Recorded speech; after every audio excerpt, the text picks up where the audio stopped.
Nous, c'est Ma Tribu Trotteur. On t'embarque dans notre tour du monde en quête de découvertes, de bivouacs et de petites aventures uniques.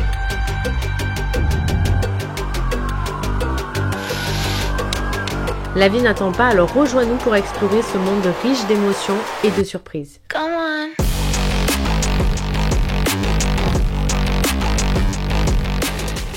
Et bonjour. Bonjour. Nouvelle semaine. Nouvelle vidéo. Nouvelle ambiance. Tac. Bon, nouvelle ambiance, on est toujours dans le désert du Mangistao. C'est quand même bien différent. Voilà, c'est trop bien, il fait trop beau, le paysage est magnifique. Très chaud. Ben, on est très contents, c'est vraiment un endroit coup de cœur, je pense. Et on a hâte de te montrer La ce qu'on suite. voit. Bienvenue au désert du Mangistao pour la deuxième fois. Kizilkup est un endroit méconnu du monde. Ces montagnes doivent leur surnom à leur ressemblance frappante avec un tiramisu. Les collines ondulent doucement et le sol alterne entre des teintes de crème et de cacao, évoquant une délicieuse crème de mascarpone. Nous sommes encore dans un paysage saisissant et unique. Cette alternance de nuances crée une vision presque irréelle, comme si la nature avait elle-même confectionné un gigantesque tiramisu.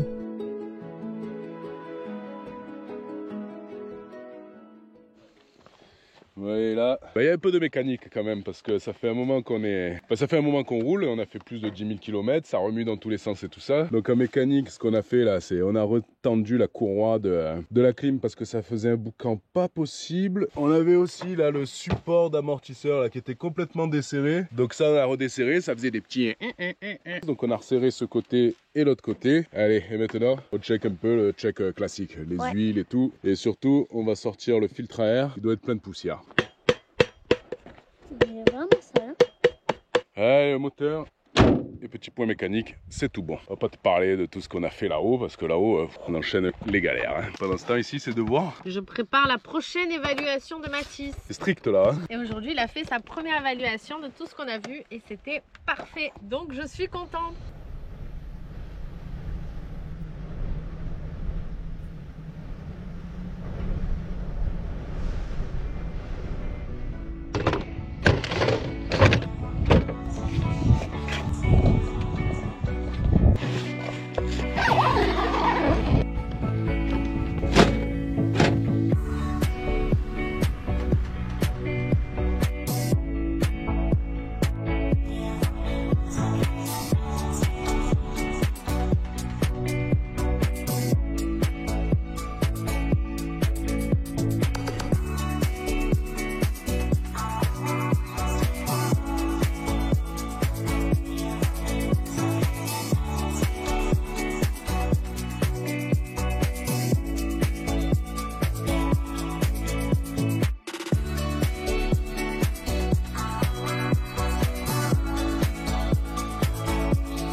Continue un peu à pied. Oui, on continue un petit peu à pied. On va descendre Dans les- frais là dans les collines. Dans les collines Tiramisu.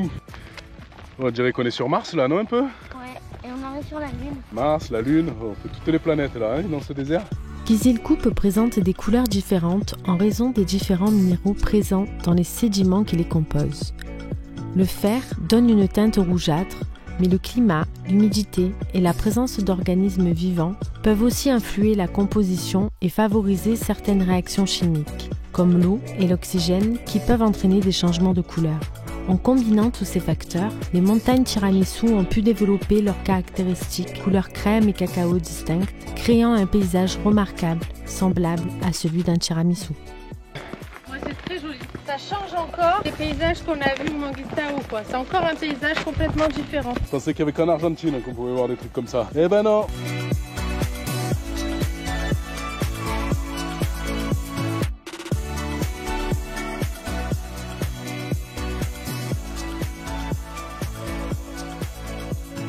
On est en train d'arriver dans un endroit incroyable là. Là, Waouh. ça va commencer à être waouh waouh waouh. C'était déjà waouh waouh Ah waouh. ouais, mais voilà, c'est monté Mais alors là, ça va être waouh waouh waouh waouh waouh quoi. Regarde-moi ça en Oh face là là. là, mais le Kazakhstan, mais c'est magique. On va aller se chercher un petit spot là-bas dedans. Oh là là, comme c'est beau.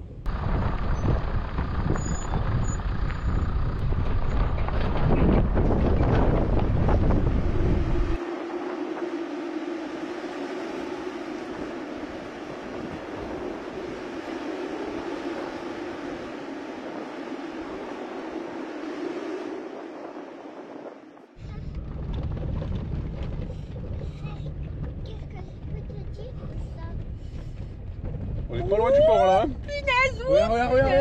non, je regarde pas. Oh, punaise. Ouais, pas loin du bord. Hein. Le problème, c'est que j'ai vu comment c'était de l'autre côté, tu vois, donc je sais que c'est... La construction, elle est pas fiable. Hein. C'est friable.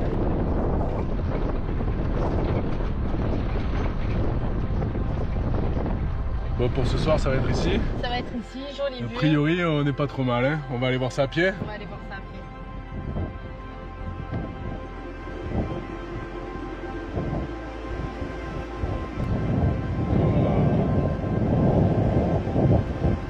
Welcome to Kazakhstan, comme ils disent ici. C'est beau là, hein? Bozira, au cœur de la steppe kazakh, se distingue par ses formations rocheuses sculptées par le temps.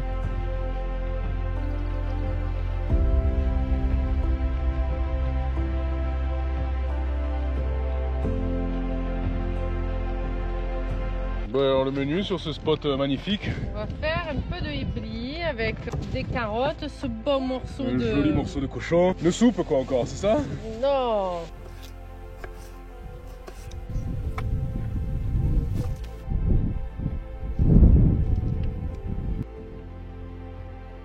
Ben voilà un morceau qui est intéressant quand même. Hein? C'est du bien ça. Hein? Ça va donner du goût.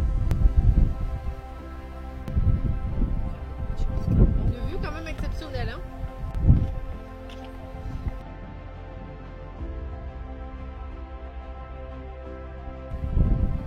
Il y a plein partout. Bon, apéro. Apéro. Petite bière géorgienne. Bon ben Gamar Juice hein. Gamar Juice a ce magnifique décor. Je pense que ça fait décor de cinéma.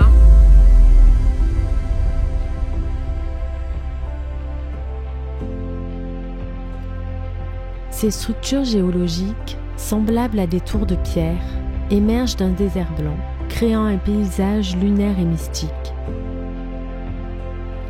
En parcourant Bozira, l'immensité et la quiétude de ce désert frappent immédiatement.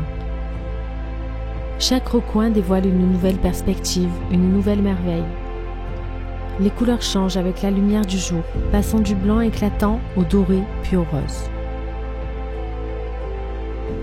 On profite de ce moment qui semble s'être arrêté le temps d'un instant.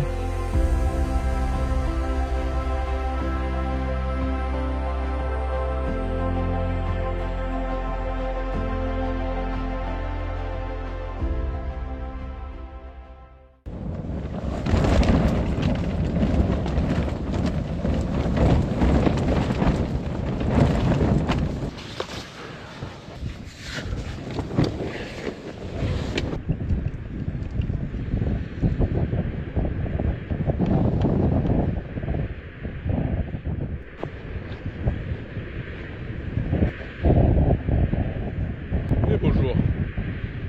Nouvelle journée un peu venteuse. Mais toujours là.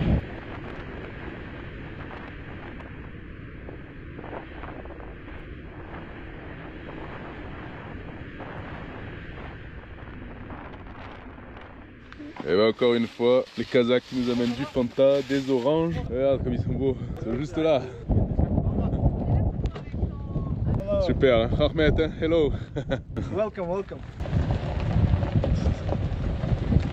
Bon, après toutes ces rencontres, Alors on a encore fait des rencontres, une guide et un guide qu'on avait rencontrés hier. Et donc on a rediscuté avec eux et donc nous changeons les plans. on change encore les plans. Le diesel nous force à changer les plans un peu parce qu'on est un peu limite en diesel là. Et ici, il n'y a absolument rien. Du coup, plan A, c'est d'aller voir ça d'en bas. Tu peux le voir, premier désert. On a fait un petit peu toutes les erreurs. La semaine dernière, on manquait d'eau, on manquait de bouffe, on a réussi à trouver le truc. Dit le gasoil, c'est bon, on a ce qu'il faut avec le réservoir supplémentaire. On est parti avec 150 litres de gasoil quand même. Et ben là, on arrive un peu ric-rac, donc on peut pas retourner à la prochaine ville où on veut aller après. La ville, elle est à 250 km d'ici en gros par la piste. Sinon, on s'éloigne encore un peu plus de notre prochain point. C'est un peu moins loin, c'est qu'à 100, 120 km. Donc on va dire que là, c'est un peu le test pour la suite du voyage. Voilà, donc là, on va aller voir ça en bas.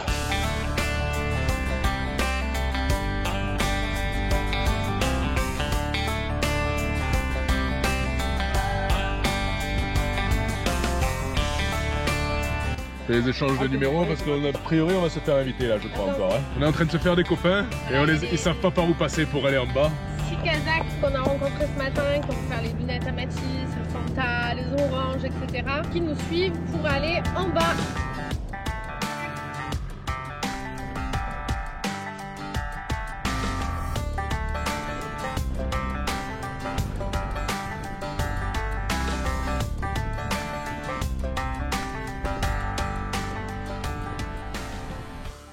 Et ben nous voilà en bas. Eh ben c'est tout aussi beau qu'en haut. Alors très impressionnant. Je pense qu'il y a quand même pas mal d'endroits. C'est très très vaste. Il y a plein de trucs à voir, plein de petits recoins à aller explorer. On va manger, on va essayer de rester à l'ombre. Les enfants et moi, on fait une réaction au soleil, simplifier la chose. Et on profite de ce paysage magnifique. Le silence y est profond, seulement interrompu par le souffle du vent qui sculpte inlassablement les roches.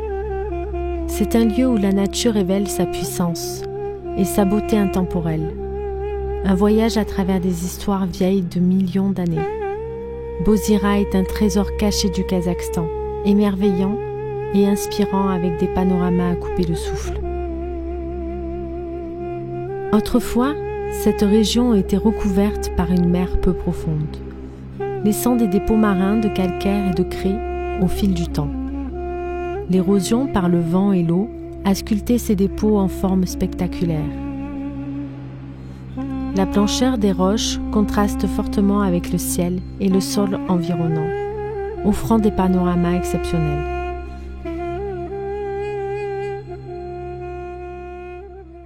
Bon, on n'est pas si bon au guide que ça parce qu'on a perdu nos invités. Mais on les a emmenés en bas. Bon, il y en a qui sont en train d'arriver, mais c'est pas nos invités. Eh non, c'est pas eux. Bon, on a fait le petit pique-nique, on refait le plein d'eau. On fait le plein. Et on va se promener en 4x4 là-bas dedans. C'est reparti. Go.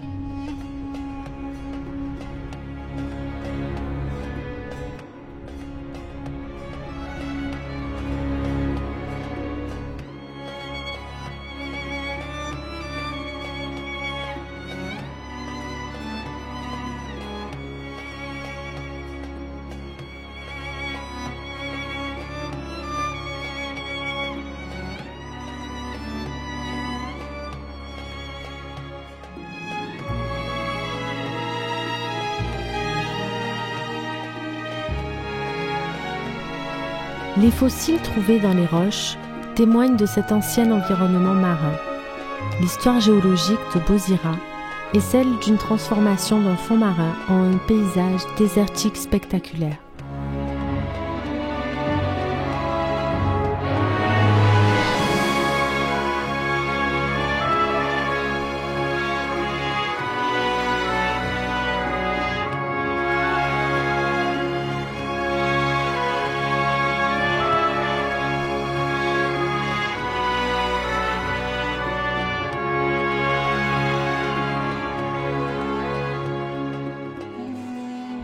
L'endroit est pas mal, hein? Il n'y a pas de mots en fait, parce que là ça a encore changé par rapport à... Bah où là? Tu m'as dit, c'est là que ça s'arrête. Bah, je sais pas, là, les traces elles continuent, oui, c'est peut-être juste là. On va voir au bout du bout. On va voir au bout du bout. Mais parce que là aussi il y avait une trace. Ah. On est au bout du bout. On est au bout du bout. Ouais, Oh punaise! Oh punaise! oh, tu résonnes dans le vallon là, hein? T'as crié un peu toi aussi, non? On a encore changé d'ambiance là, hein, c'est ouais, fou, c'est change d'ambiance d'une montagne à l'autre. Hein.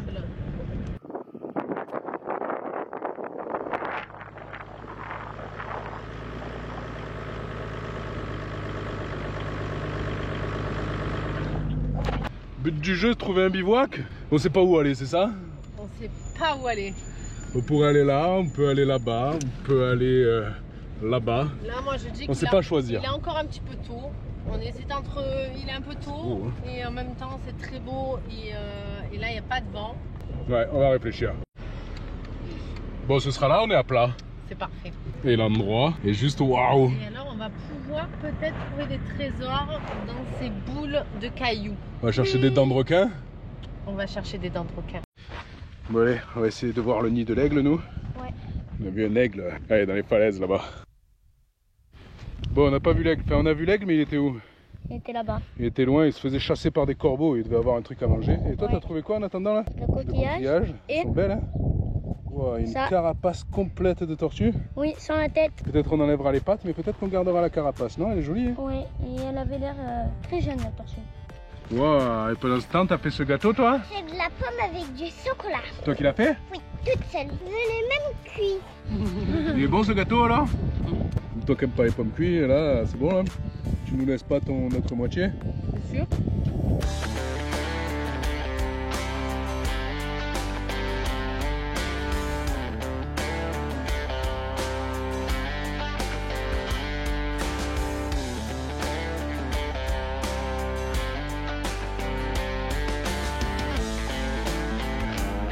Petit motif.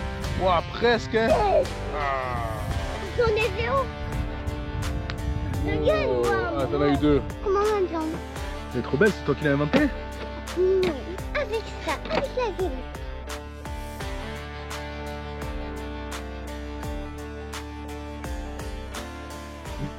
Bon, on est en train de manger un peu les restes. Et alors on a acheté cette boîte là. On sait pas ce que c'est. Si c'est des œufs de lompe. On imagine que c'est pas du caviar quand même. Mais on connaît pas. Mais à ce prix là, ils sont meilleurs que les œufs de lompe. donc on ne sait pas. Tu sais, dis-nous en commentaire qu'est-ce que ça pourrait être ça. On te dira le prix dans la prochaine vidéo. Comme ça on t'influe pas. Mais dis-nous ce que ça peut être ça. Alors, Tu vois?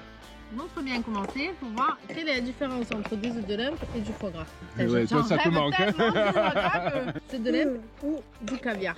Ouais, en tout cas, on le mange à grosse cuillère quoi. Et bonjour. Et bonjour. Bien dormi. Malgré le groupe de 200 Italiens qui sont arrivés hier soir. Ouais. Je suis un bordel monstre. Hier soir et ce matin, il y a énormément d'Italiens. Ils nous ont pas demandé d'argent pour les couverts ou pour quoi que ce soit, donc ça va, c'est des Italiens normaux. Ils étaient très gentils. Ils nous ont pas arnaqué. Voilà. Voilà. Allez, et nous on va aller voir l'aigle, le Oui. nid de l'aigle. Je l'ai vu arriver dedans là, il est juste là-bas. On va aller le voir.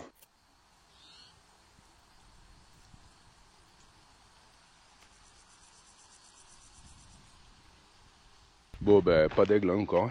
On l'aura vu voler, on l'aura vu aller dans son nid, mais on l'a pas vu repartir quoi. Maintenant on va au 4x4 et on va partir de ce désert.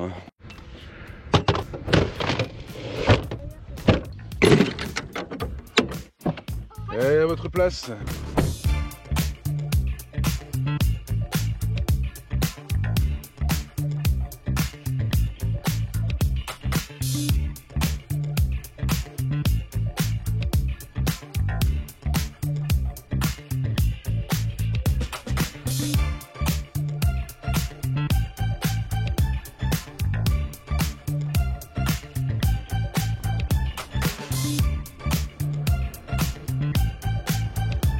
Bon, on est en train de traverser un champ de pétrole, a priori, c'est très impressionnant. Ah ouais, c'est... Il y en a à perte de vue, des pompes et des pompes pour pomper tout ce qu'il y a dans la terre, là, à perte de vue. Et là, on rejoint une ville où on va retrouver, a priori, Une Kazakh qu'on a rencontré hier, qu'on a perdu. qu'on a sur la perdu piste. hier. Donc on va les retrouver en ville et je pense qu'on va manger un bout ensemble.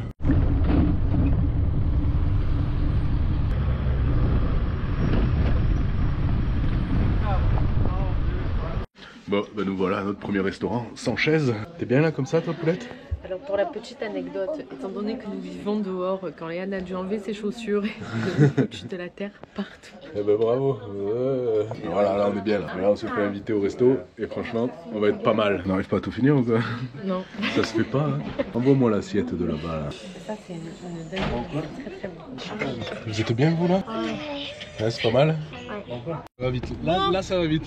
On sort du restaurant. Et alors on a tellement mangé. Alors eux ils ont pas beaucoup mangé, mais nous par contre on a beaucoup Oh mangé parce punaise, on a que dû manger pour 12. ils nous ont commandé beaucoup de plats. C'était délicieux, c'était super intéressant parce que du coup on a parlé politique, on a parlé parce que c'est vrai que depuis le début on se posait la question à chaque fois qu'on disait qu'on allait en Mongolie, les Kazakhs nous demandaient pourquoi d'un air un peu pas forcément ravi. Maintenant on sait pourquoi. Avec les Mongols s'entendent pas forcément très bien. Avec les Russes, ils aiment s'entendent pas. pas trop les Russes parce que ils disent que le Lac Baïkal c'était leur territoire. Ils s'entendent très bien avec les Ouzbeks et les Turkménistan, avec le Turkménistan. Et puis alors c'est marrant parce qu'on n'est jamais allé dans un restaurant comme ça où on est assis pendant 2 heures par terre. On n'est pas habitué. Ouais, ça fait mal aux jambes. Puis alors, quand ils ont décidé de partir, c'est go quoi. C'est go. Donc là, on va à la recherche d'une pièce, un tuyau de compresseur qu'on n'arrive pas à trouver depuis qu'on est parti. Mais alors, quand ils se disent on y va, c'est on y va. Ils sont vraiment adorables. Ouais. Et ce qu'ils m'expliquaient, c'est que en fait, c'est dans la culture kazakh de recevoir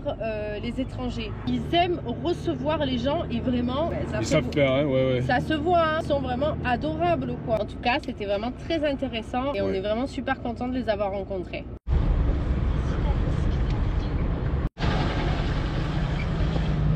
Donc c'est bon, on a trouvé et là, maintenant on nous rebricole. Rahmet, hein. Donc nous avons notre tuyau de compresseur qui nous ont payé et du coup on a voulu leur donner une bouteille de vin mais ils boivent pas d'alcool, ils sont musulmans. Et ils nous ont donné un casque de chantier maintenant, on sait plus quoi faire. Ils nous ont donné beaucoup de choses quand même depuis qu'on les a rencontrés, c'est incroyable. Et là ils nous emmènent pour chercher de l'eau. On a trouvé l'eau, c'est bon? Oui pardon, j'étais dans mes pensées en fait. Rahmet, hein. Alors eux, ils sont vraiment super. Bon allez, les courses sont faites et là maintenant ils nous demandent de les suivre, mais on n'a pas compris où est-ce qu'on va là. Voilà, donc c'est l'aventure hein. On te laisse un peu porter, c'est assez agréable en vrai. Moi ça m'a un peu stressé parce que du coup t'as pas envie de les déranger. Mais là ils voulaient nous inviter chez eux parce que ça les inquiète qu'on dorme dans la voiture. On leur a expliqué que ça fait un moment qu'on dort dans la voiture, ça va aller. Puis pendant les courses ils nous attendaient donc du coup on a essayé de vite faire et moi ça m'a un petit peu stressé. Ils sont tellement gentils. Là je sais pas où on va. On a voulu leur faire un petit cadeau mais on savait pas quoi faire. Et vu qu'ils boivent pas d'alcool, Cézanne. Parce que sinon c'est facile, tu offres une belle bouteille de vin et puis tout le monde est content. Mais là, c'est dire on va leur offrir une belle bouteille de jus. Donc on a acheté du jus et des bonbons pour les enfants. Voilà, donc ils ont des bonbons pour les enfants, des jus pour les enfants. Et là on les suit et c'est l'inconnu. On vient de s'arrêter faire l'essence. Faut pas s'arrêter dans ce pays. Faut pas s'arrêter. Qu'est-ce qu'elle a eu Léane? Comme si on avait de la place quoi. On dirait qu'on a un 3e enfant tellement elle est immense. Autrement on suit toujours les Kazakhs qu'on a rencontrés hier. C'est toujours pas où on va. Le suspense on s'arrête quand même sur le bord de la route. Ah, on va faire la photo. On va faire la photo. Va-t-on arriver à faire une photo avec retardateur? Goodbye.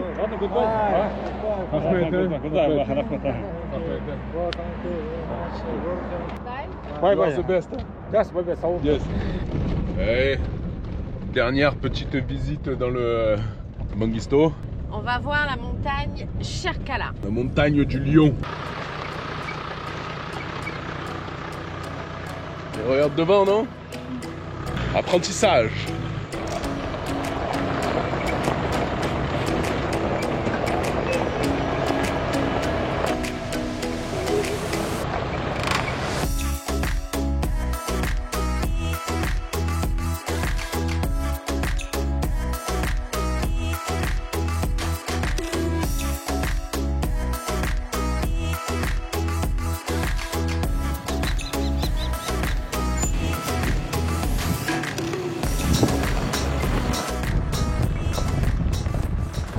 Que je te fasse un petit point sur ce périple au Kazakhstan. À la base, on devait passer en Ouzbékistan. La route classique, on va dire. La route classique des voyageurs et on le fera, mais pas maintenant. Nous avons décidé de changer nos plans. On va pas t'en parler tout de suite, mais on t'embarque pour la préparation. Ça va être une vraie aventure là qui va se passer. Aventure atypique, pas tout le monde fait ça. Donc on t'embarque pour les préparatifs.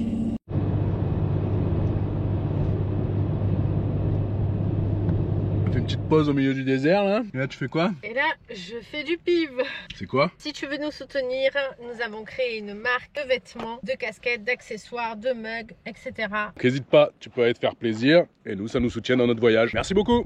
Assalamu alaikum Kazakhstan. L'hospitalité des Kazakhs est profondément enracinée dans leur mode de vie, influencée par le climat rigoureux et des étendues désertiques qui rendent la vie en solitaire pratiquement impossible. La solidarité et l'entraide sont essentielles à la survie. Les Kazakhs nomades de tradition ont développé une culture d'accueil où l'hôte est traité avec le plus grand respect. Cette coutume n'est pas seulement une question de politesse, mais une nécessité vitale dans une région où les ressources sont souvent rares et les conditions climatiques sévères. Les Kazakhs croient fermement que tout voyageur doit être accueilli. Bon, on va goûter ça apparemment. Goûte ça? Yes? Давай. Yes. La vodka des Kazakhs. Prost. Tos. Ok, tos. Tos. Bon, elle est bonne. Je pensais pas qu'on allait se faire piéger à la vodka. Tos.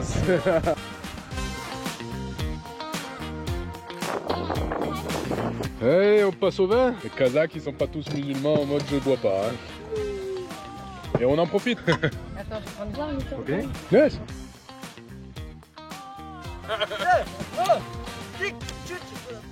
Bon, Benoît il nous a fait une spéciale, il nous a laissé le contact allumé et du coup nous n'avons plus de batterie, on ne peut plus démarrer. Nous sommes ravis. Nous sommes coincés. Nous avons réussi à redémarrer la voiture et là maintenant on repart à la préparation de notre prochaine excursion. On fait le plein On est en d'essence. train d'y mettre 250 litres de gasoil. Et alors on va expliquer aux Kazakhs qui n'ont pas l'habitude de mettre du gasoil, ils mettent tous de l'essence ou du gaz, qu'on veut du gasoil et qu'on veut 250 litres. Ils n'ont pas des gros réservoirs comme ça ici. C'est pas évident sans parler kazakh. Et alors là la pompe, ça fait que refouler. On remplit à peu près 2 litres à la minute. Donc on en a au moins pour 20 minutes pour faire le plein je pense. Passage obligatoire pour l'excursion de la semaine prochaine. On y va tout doucement.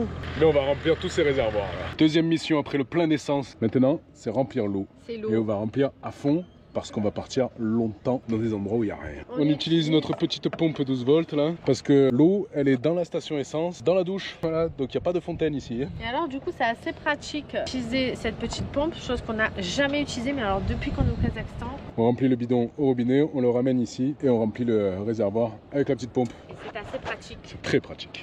Encore un petit point, acheter des légumes et de quoi manger pour un petit moment. Au Kazakhstan quand même, il n'y a pas beaucoup de boîtes dans les supermarchés, il n'y a que des petits pois. Et du maïs. Et c'est tout. Et donc, les légumes, pas forcément grand choix des légumes, mais là on est allé au marché la dernière fois et il y avait quand même un petit peu plus de choix et les légumes étaient pas trop moches. Allez, direction les légumes. Les légumes, c'est bon. Maintenant, les fruits secs. Mais alors ça, c'est pas ce que c'est. Ça. On a pris plein de bonnes choses. Là. Ouais, on a fait le plein, les petits apéros, les petites boîtes, les petites galettes et surtout de l'eau en plus. Pris de l'eau en plus.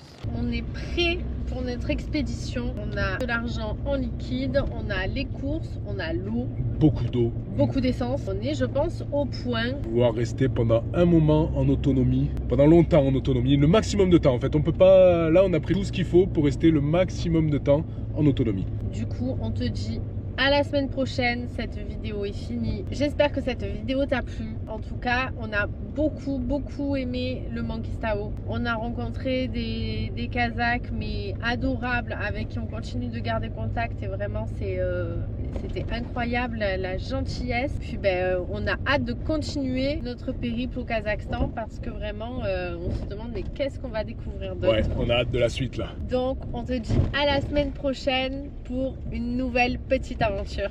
Ou une grande aventure cette fois. Bye bye. Ciao. Come on.